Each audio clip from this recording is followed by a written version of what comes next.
Epilogue. The soft creak of the ship's hull and the sound of gentle lapping waves were just enough to hide the scratch of claws against the underside of the ship. With deliberate motion, a scaled arm reached up, digging into the wooden side of the ship, exerting just enough force to give it purchase. A second arm followed the first as a triangular head rose out of the water, unblinking eyes watching the ship railing above and a darting tongue tasting the air.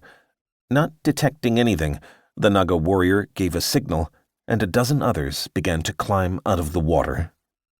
Slowly climbing the side of the ship, they soon reached the edge of the deck and peeked over, scanning the boat for threats that could disrupt their plan.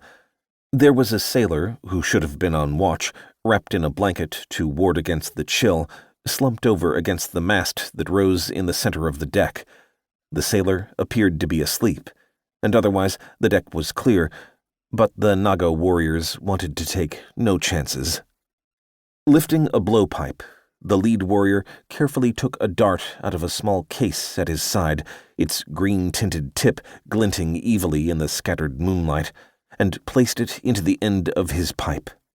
With a careful breath, he aimed at the sleeping sailor and let out a puff of air, causing the dart to shoot toward the sailor. With a soft thud, the dart landed, but as the moments passed, the Naga didn't see the reaction that he was looking for.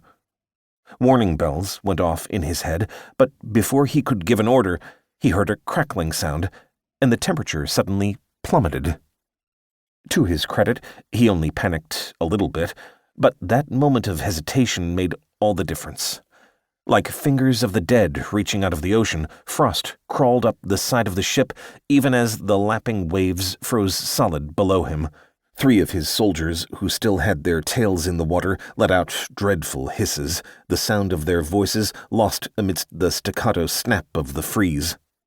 Ice crawled up their bodies, causing their tough scales to crack under the sudden drop in temperature.